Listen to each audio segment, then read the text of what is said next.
Chef Greg, I got a few questions for you, okay? I've been dying to ask a Puerto Rican chef que wears a Puerto Rican hat, got cuatros in the background, got a flag. Olvídate, you represent. Okay. Okay, here we go. Ready? Pastelillo de guayaba, ¿con queso o sin queso? Oh. Sin queso. Thank you. Oh my God. Where the church sin queso. When they put queso in that, yo me pongo tan malo. I don't why are you putting queso, man? I said guayaba. I don't need queso. You know what? Use that space and put more guayaba. Okay. That's it. When you came out in the scene, that was really such our generation contributing to the culture and history of salsa was so important to me. And, you were such a big part of that. And then to meet you and find out you're a real person and you're a class act in every way, and actually then really care about things. And we connected on that level around society and the world. So you've been such a great representation. I remember when you went on Christina's show as a young guy, and most of the New Yorkers, we speak Spanish, but not that good. And they were floored how good your Spanish was. The world, you got Joe Budden, you got Nori in Miami. Yeah. La gente no sabe que es Boricua. I love you for that, Ray, because you're just as much hip hop as you are Latin. And started when I was 17 years old. So essentially, I went to, I was on tour as a young girl. I grew into adulthood through freestyle music. And not only did I do that, I did that with fans who did that with me.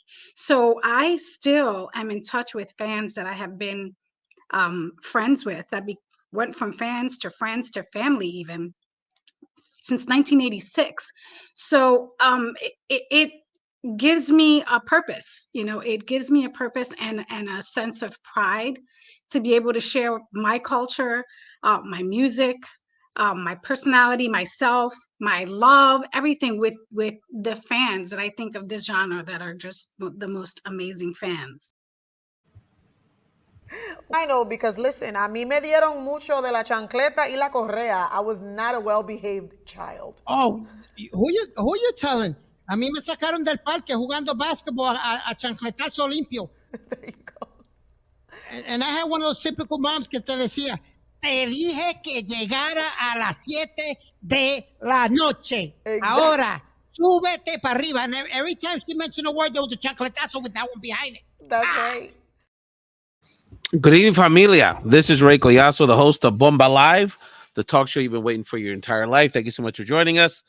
I am on here. I appreciate people that have been encouraging me to sort of get back on the mic, if you will, and have been really resident, really open to my content again.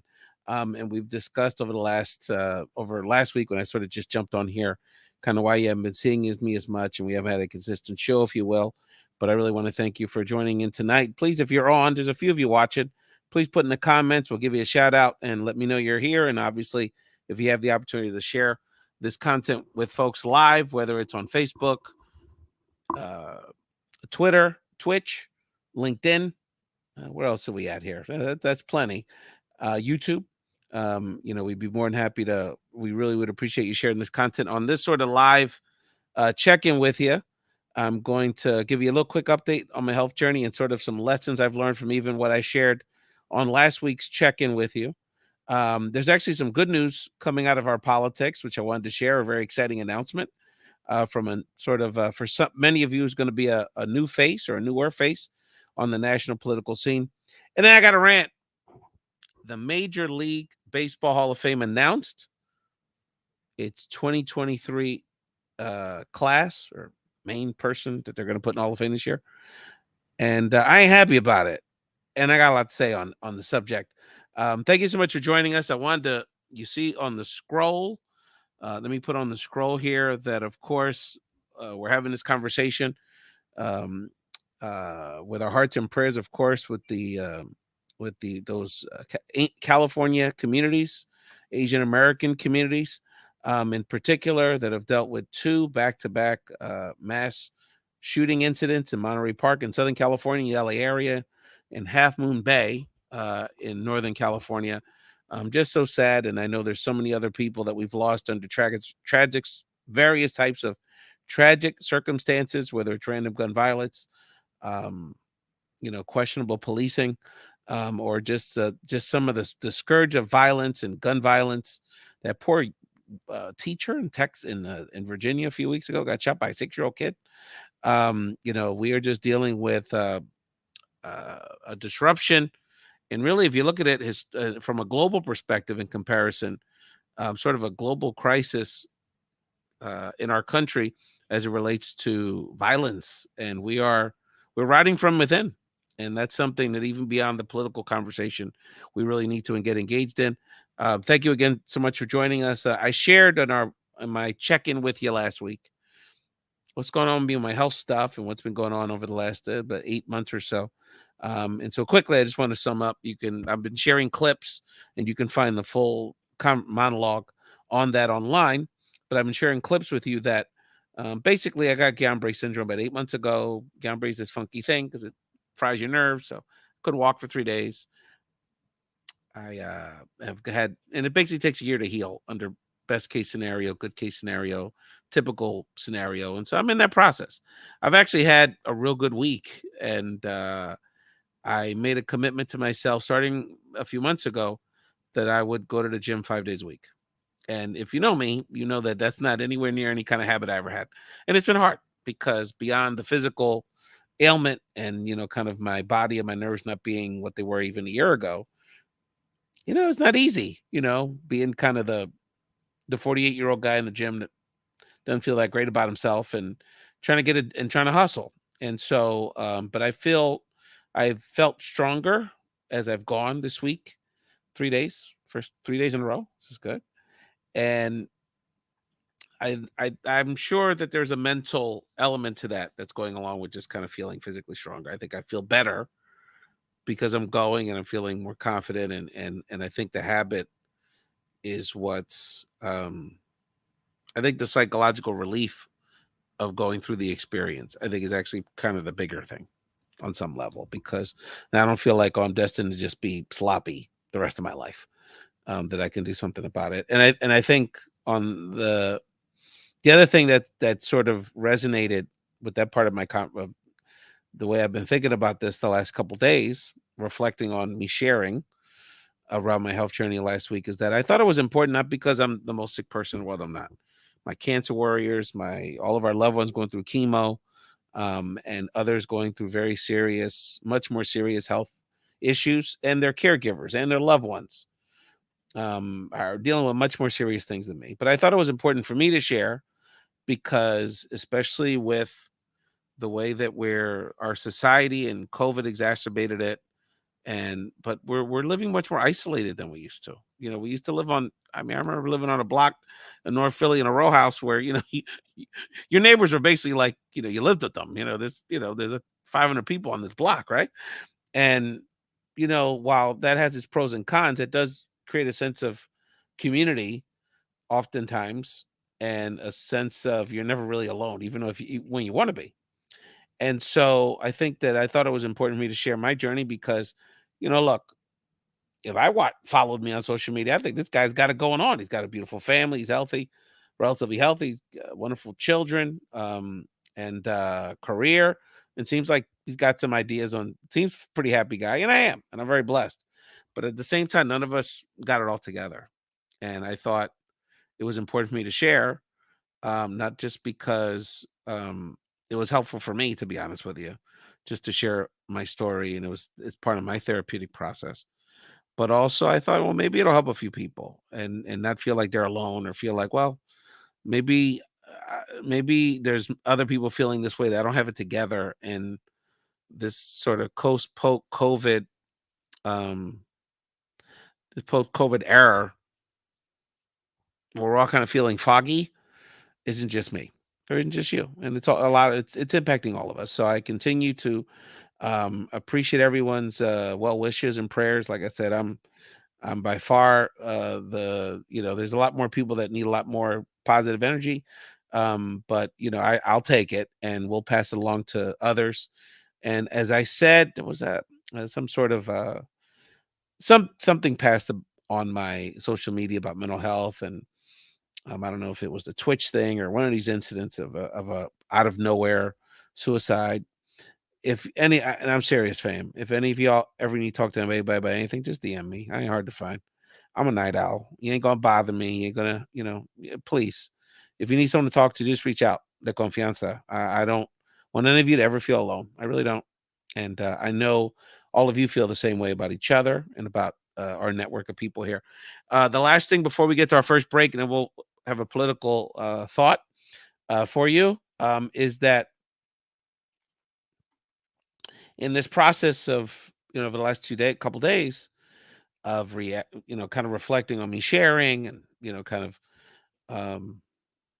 I forget who said it, but somebody said, I mean, look, you reflect on your mortality, and I'm 48 and I have a lot more to give, I think, depending on what the big one upstairs thinks, but, some to the effect of somebody said, what would you want to be doing today? You should be doing it today, not like thinking about it 6 months from now. And that's, and this is by far what I want it to be in terms of from a production perspective and from a, grandiosity, thing. I want it to be, I know what I want it to be. I have examples of what I want it to be, but I wanted to do this today. So I'm doing it. So it's not perfect. It's not the best time. I didn't shave. I am losing weight though. Look, I mean, this shirt getting big on me. You see that? So I'm feeling a little better. But I want to do it. So if you get anything out of this conversation or this time while you're flipping around before you go to bed or take off your contacts, if there's something you want to do, just do it.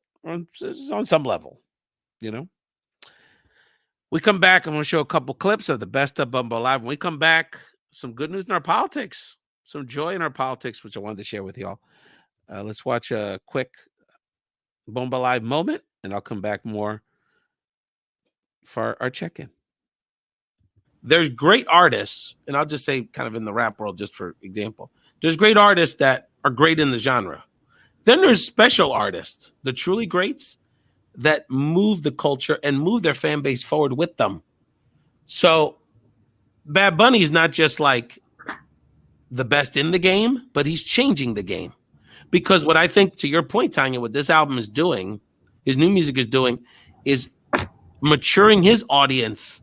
And he's pushing us to go along on his personal journey and his artistic journey.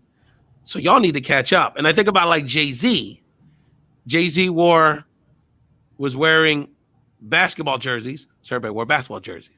Then one day Jay-Z, as my brother shares with me his perspectives, he's wearing, suits, and now he's a business guy and he's about flossing, and then everybody changed their game and it became like a different thing.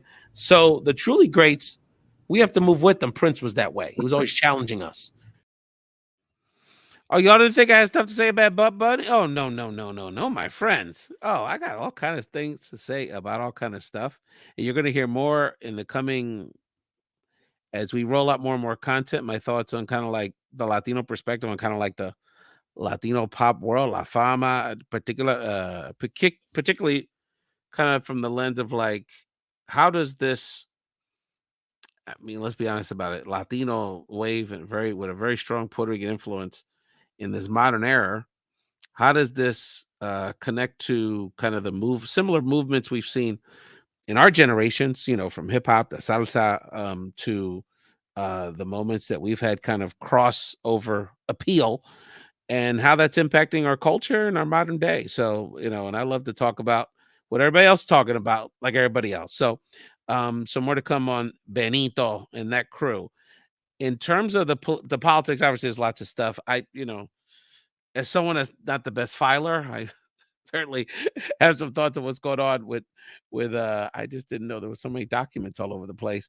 But I did want to share, I think really what's kind of more resident from like a Latino political perspective is that over the weekend or last couple of days, Arizona Congressman Ruben Gallego announced he's going to run for U.S. Senate. And so why don't we show a clip of his campaign announcement, then I'll give you some reflections on what's so important, what's so significant about this historic announcement. So let's check out Ruben's video.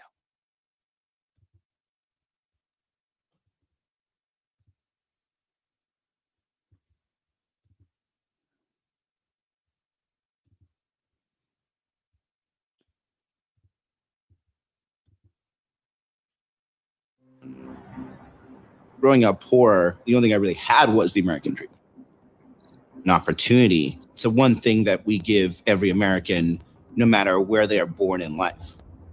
It was actually something to believe in and to fight for. The odds that a single immigrant mom with a Latino boy, statistically, I was never supposed to end up even in college. I slept on a floor and a couch and a roll-on mat. Hearing her cry like every night, being stressed out about how she was going to raise like 4 kids on a secretary salary, you know, with an absent father. Fue una experiencia muy dura. Having to step up and be a father figure to my 3 sisters and skipping my teenage years influenced me a lot. When you're poor, you really need a belief and a hope in a better future. Hey, homie, Rita, you want to make you one? And what helps to do that is when you have other people believe with you. My family, who didn't laugh at me when I told them I'm going to Harvard. Had teachers, did everything they could to make sure that it was possible. I had a government that believed in kids like me. I really did feel that I owed the country something, and we got sent to Iraq. Losing all my friends, consistently being shot at. That's Congressman Ruben Gallego, who's now a Senate candidate in the state of Arizona. A very compelling video. I encourage you to go to his campaign website and watch the entire thing. His trajectory from the son of immigrant parents to Harvard, to Iraq veteran, to political activist, and now a member of Congress. An incredible story, quintessential American, quintessential Latino. I met Ruben about 15 years ago in the game. Ruben, at the time when I met him, was the chief of staff and had run basically been the campaign manager for a Latino city council person in Phoenix. And so from there, he rose through the ranks, the state house and Congress, and now Senate candidate. What struck me when I met Ruben, literally the first day I met him, I mean, he was unlike many other political activists and operatives at the time that were kind of in my age group. Oftentimes, we have things have evolved, and I'll talk about that in a second. We have criticized the Latino leaders over the last, kind of like since the civil rights era to the more ideological, abashedly progressive Gen Zers and millennials, that in between generation, which I guess I'm a part of, is that, they're old school, they're slow, they're not aggressive.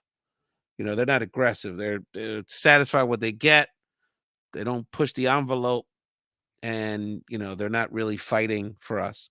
And so what literally, like, the first, beer I had with him and first political conversation about his orientation and how he thought about politics, his attitude, his just perspective on the work was some of those same words that I know resonated with many of you watching that video.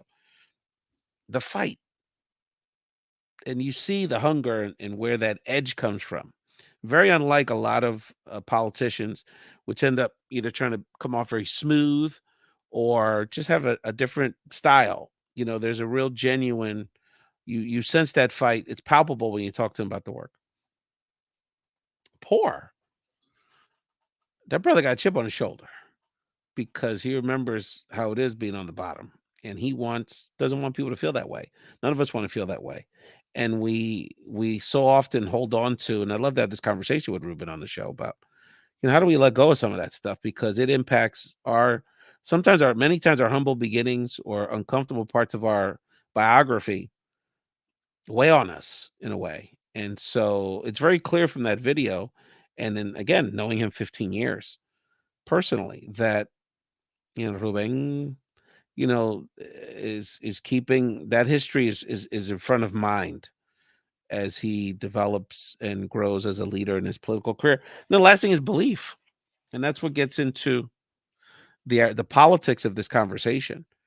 There's a hopefulness. There's a faith that we can improve our conditions personally, and we can help our community. And that politics is not we just throw our hands up and just quit because nothing's ever going to change. Things change all the time, but we have to make them change. In terms of the politics of it, I think besides the horse race, you know, with Ruben Gallego presumably being the Democratic candidate, potentially Kristen Sinema, the sort of faux Democrat who's now technically an independent, but still caucuses with the Democrats in the Senate, and whoever the Republican is going to be in Arizona. It'll be crazy or crazier. But that, you know, it's really going to be, you know, so the math, many of us are going to focus on the math of a three-way race, and could, you know, does a Democrat and a faux Democrat divide into enough votes so that the Republican, regardless of their efficacy, wins and a valuable Senate seat flips back to Republicans. The real question is going to be, as Democrats and as Latinos, are we going to fight?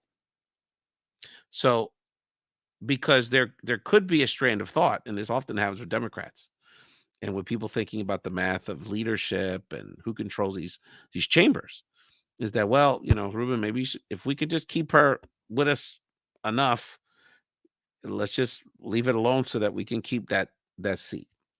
In reality, though, you're not really keeping the seat. You know, you are, right? And I think that's that kind of passive, defensive posture is not good for Democrats at all, who are seen as oftentimes weak and not fighting to the words that Ruben shared in his video. Are you fighting for real people?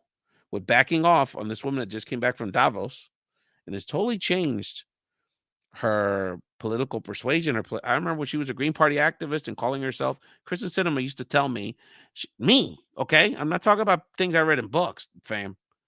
I know these people. I've been doing work out in Arizona 15 plus years.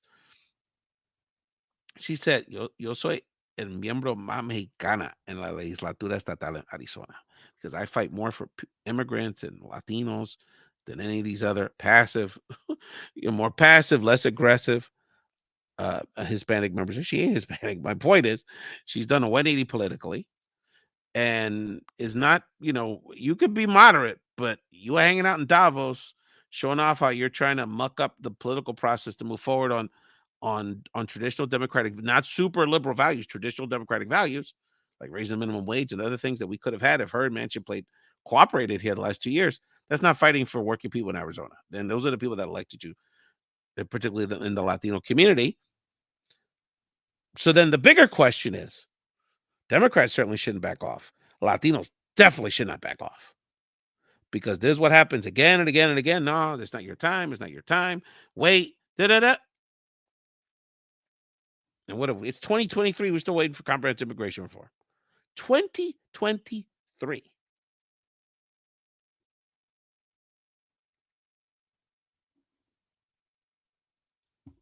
Ruben ain't gonna back down. We can't back down. And I think that is going to be one of the big stories in the 2024. We have a lot of time to talk about 2024. You know, even though this document issue aside, I think, and I've been sharing it publicly, that Biden is a bigger favorite than I think we imagine. This political figure, and for someone maybe it's odd because he ain't inspiring, he ain't charismatic, it doesn't seem particularly exciting what's going on in DC, but the formula's working for this man, and I don't see anything happening on the other side with a fumbling, stumbling, bumbling Trump and a DeSantis that, you know, is now casting his lot against Black people and Black history as real serious. You know, it's like the Eagles San Francisco Niner thing. They're going to be an opponent, but it's not someone to lose sleep over. So I encourage you to check out Ruben Gallego. I'm sure we're going to have many conversations with that brother on our platforms, and the best is yet to come. When we come back, you know, there is pain in the title of this check-in, and the pain is coming from my sports passion. One of my sports passions, baseball. We got to get into it. Check out a best of clip or two from Bomba Live. We'll be back with our Bomba Live check-in this evening.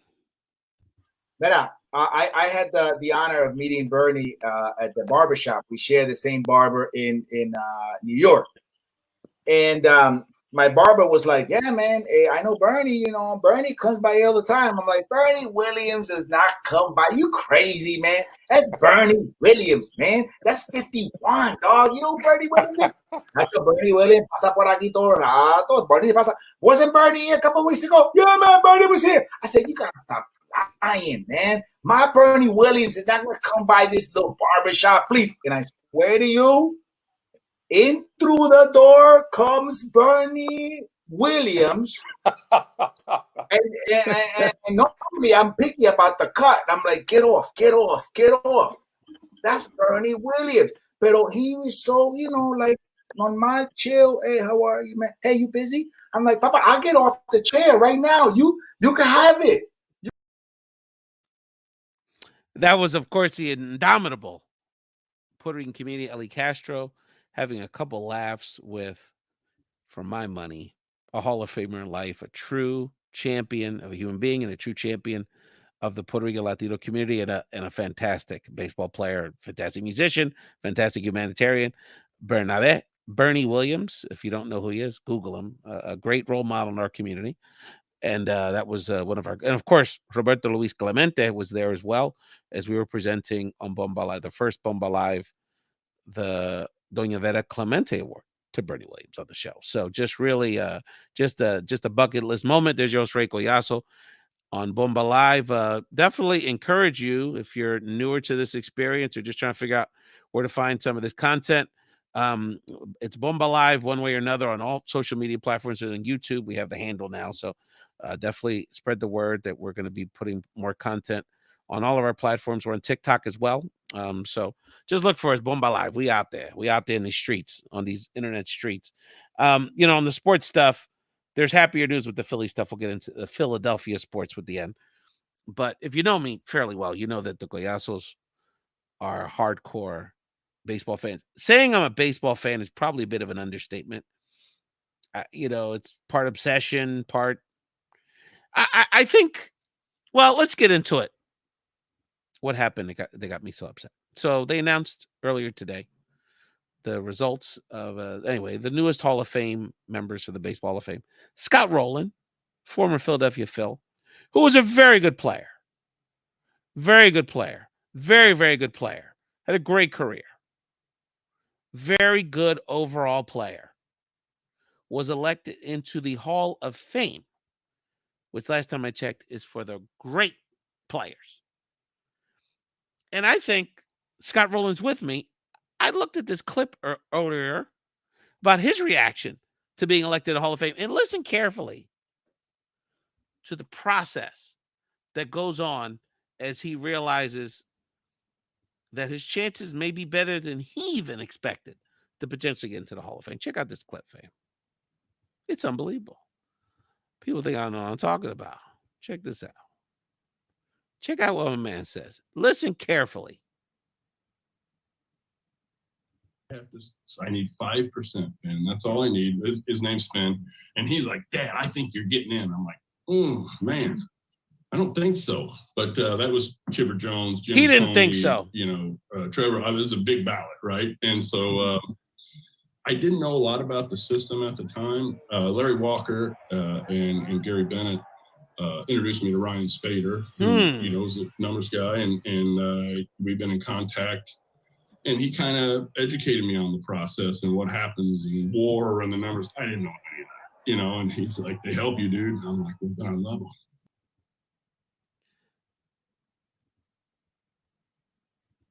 them. That's so interesting to me. He didn't think he was a Hall of Famer himself. He's telling his son, man, I'm not, I'm a good player, but you got to get 75% of the voters. I'm not really, he knows he's not on that level. You know. And then he's proceeded to tell, he's informed of a process. What's the process? You're either good enough or you're not. What's the process?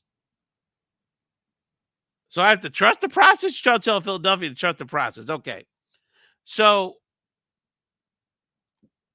And then there was commentary on the sports talk, sports television after the announcement.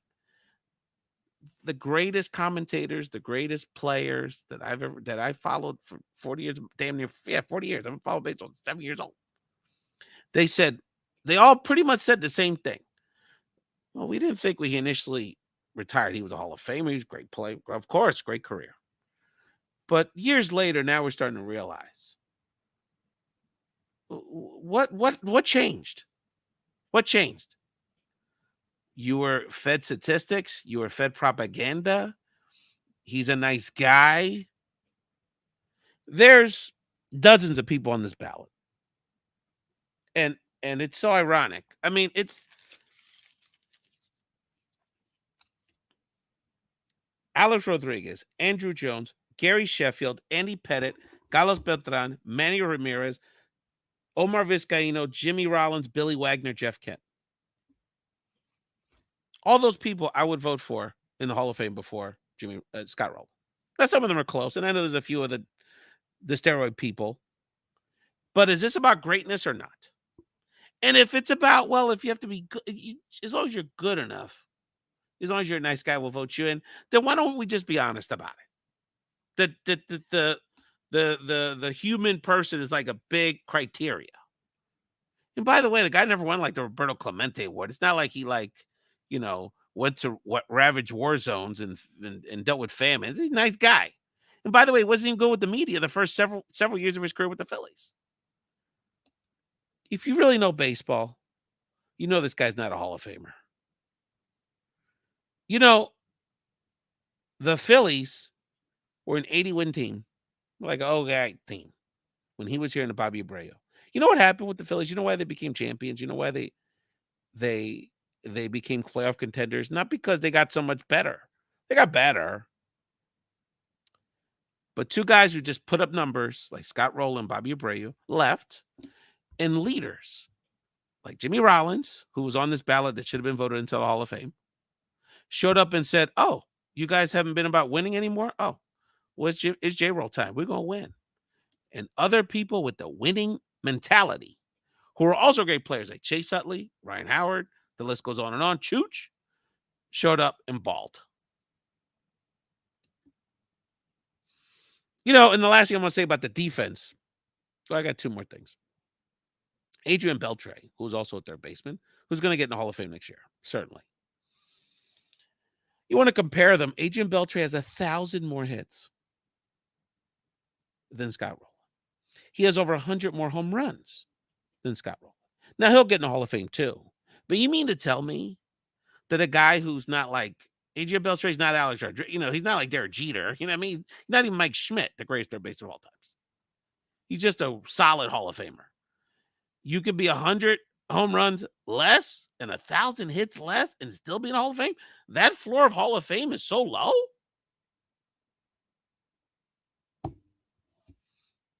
You know? I think why I'm so passionate about it, and for those that are thinking, oh, this is like a Puerto Rican thing. Ray Collazo got an agenda que los boricuas póngalo ahí, Latinos go. Well, I think a few of those Latinos are getting a little shaky. And we'll talk about it right another time. But I mean, how many times does the guy have to apologize? The guy's the greatest left side of the infield fielder we ever saw. Steroids or no steroids. Let's grow up. But I would not have voted for Edgar Martinez in the Hall of Fame because I don't think he was a Hall of Famer. And I'm glad he's Puerto Rican. He's in. He's my brother's favorite player. Wonderful. But I don't think he's a Hall of Famer. He didn't have the long enough career. But if you're talking about, if it's all about being like a good guy and just being good enough, how about Carlos Delgado? How about Carlos Beltran? How about Juan Gonzalez? Juan Gonzalez actually, unlike that guy, he won 2 MVPs. Scott Rowland never won an MVP. And Juan Gonzalez only got 150 more home runs, 200 more RBIs, and 80% higher slugging percentage, and he won 2 MVPs. And let's not get into Carlos Beltran, who was also on the ballot today, didn't get in. And let's not even get into Carlos Delgado, whose offensive statistics dwarf Scott Rowland's. And by the way, you talk about character. People say, oh, he's not in the Hall of Fame because he didn't stand for the national anthem for Vieques because the U.S. military was bombing Vieques. They were bombing Vieques. They have now been taken out of Vieques out of decades of protesting because they were destroying the environment on the island of Vieques in that's part of Puerto Rico. And now Carlos Delgado's position, when it was vilified at the time, has now been rendered relevant and correct. So that's not character. You don't get any style points for that. And he was a better player. It's clear.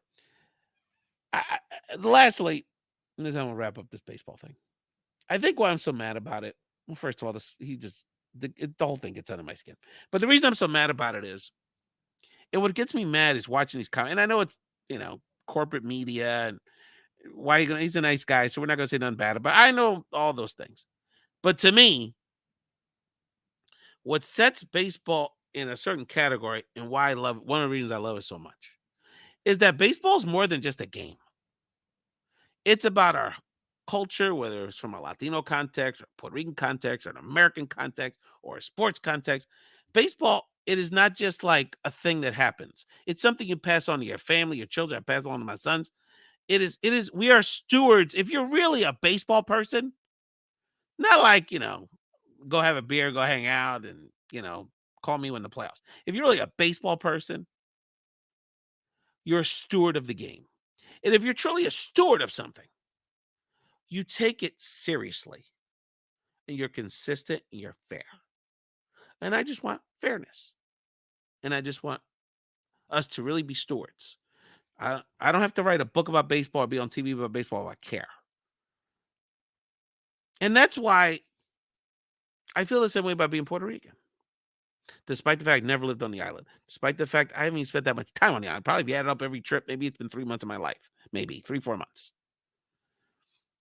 But if we're not stewards of being Puerto Rican and what we can reimagine being Puerto Rican in the future, like being Puerto Rican 2.0, 3.0, where we rid ourselves of the baggage of colonialism, where we rid ourselves of the pain of our family's difficult journeys here, and we liberate our minds to what it can be in the future. And that's why I so appreciate this young generation that's reimagining what Puerto Rico could be, what's reimagining what being Puerto Rican can be in the context of being Americans and being Latinos and being human beings.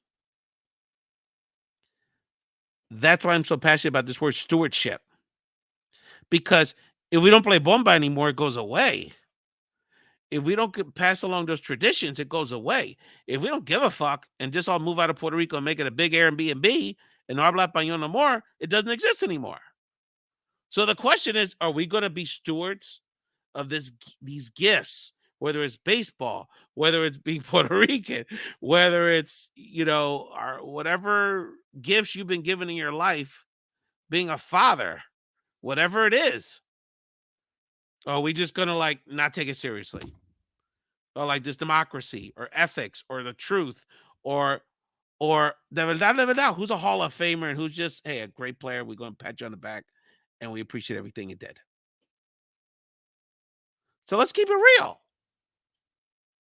Let's be stewards of the things we care about. Let's not let our passions die. That's why I'm going to let this damn dream die. I'm not going to do it. So we're going to get over again, brave. We're going to kick it in the ass. I love y'all. I appreciate anybody watching this late. Well, maybe on the West Coast it's not so late. Who's on here? Oh, man. Ricardo Padilla's on here. Ricky Santiago, my man. Mati from North Carolina. I appreciate y'all so much watching. I know Ricky and I need to get on here and talk about all the stuff to it. Ricky, there's definitely a call overdue. Ricardo, my dear brother. I miss you. I want to get to the Bay very soon to see you. Maddie, invite me to go speak in North Carolina somewhere, Maddie. I want to go down there or I forget if you're there in Florida, but invite me to a school or something so we can get that going. But I appreciate y'all time. And I'll be back here on here very soon. Okay. We're going to keep talking and much love. And the last thing, sis, we got on the line. San Fran is a good squad, bro. You know it's going to be good. Again, that's a 3-4 point game, no doubt. But this is the reality of it. What are the two biggest factors in football? Who's got the better quarterback or who's at home?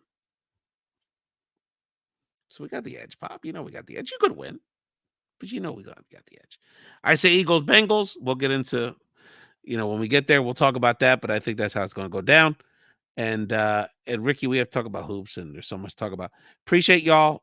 Follow Bomba Live on social media. Like I said, I'm on TikTok now, YouTube channel, and we're gonna start building this back up. Thank you all so much, and have a wonderful evening.